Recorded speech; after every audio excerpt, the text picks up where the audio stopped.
नमस्कार मंडळी, जय महाराष्ट्र. स्वागत आहे तुमचं आपल्या योजना कॉर्नर या लोकप्रिय युट्यूब चॅनलवरती.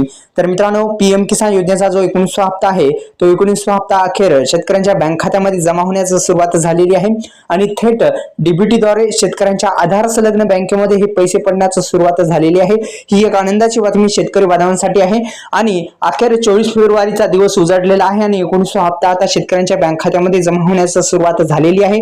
प्रधानमंत्री किसान महासन्मान निधी योजनेचा 19वा हप्ता हा 24 फेब्रुवारी 2025 रोजी येणार होता आणि अखेर जमा होण्यास सुरुवात झालेली आहे आणि पंतप्रधान नरेंद्र मोदी हे बिहार दौऱ्यावर आता आहेत आणि आता जो हप्ता आहे तो वितरित करण्यात येणार आहे. तर नक्की मित्रांनो, तुमच्या खात्यामध्ये आला का नाही हे पाहण्यासाठी तुम्हाला सुरुवातीस pmkisan.gov.in या अधिकृत वेबसाईटला भेट द्यायची आहे. भेट दिल्याच्या नंतर आपण सुरुवातीस जो न्यू युअर स्टेटसवर क्लिक केल्याच्या नंतर स्टेटस काढू शकता. कोणत्या बँकेमध्ये हप्ता चला हे तुमच्या लक्षात येईल. तर 18वा हप्ता तुमच्या कोणत्या बँकेत गेलता तेच हप्ता 19वा हप्त्यात पण त्याच बँकेमध्ये जाणार आहे, म्हणजे आधार संलग्न बँकेमध्ये जाणार आहे. तर निश्चित मित्रांनो, या योजनेचे पैसे शेतकऱ्यांच्या बँक खात्यामध्ये जमा होण्यास सुरुवात झाली आहे. आता कोणकोणती शेतकरी बांधवांना मिळाले आहेत या संदर्भात थोडीशी माहिती घेण्याचा प्रयत्न करू. सुरुवातीस मित्रांनो, आपण जाणून घेऊ की पहिलं जे आहे ते ई-केवायसी प्रक्रिया ज्या शेतकरी बांधवांची पूर्ण होती त्यांनाच हप्ता मिळालेला आहे.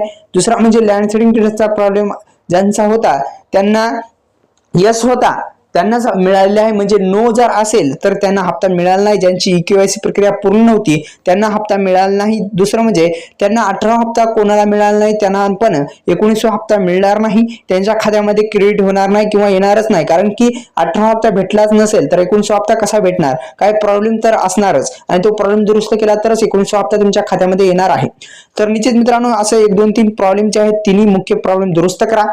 दुरुस्त केल्याच्या नंतर आपल्या युट्यूब चॅनलला सबस्क्राईब करा. सबस्क्राईब केल्याच्या नंतर बेल आयकॉनला ऑल प्रेस करा, जेणेकरून अशाच नवनवीन व्हिडिओचं नोटिफिकेशन घंटीचं बटन दाबायला विसरू नका, जेणेकरून अशाच नवनवीन व्हिडिओचं नोटिफिकेशन तुमच्या मोबाईलवरती आल्याच्या नंतर आपला व्हिडिओ नोटिफिकेशन तुमच्या मोबाईलवरती येईल. या व्हिडिओला लाईक करा, आपल्या युट्यूब चॅनलला सबस्क्राईब करा आणि आपल्या मित्रांसोबत हा व्हिडिओ शेअर करायला विसरू नका. धन्यवाद.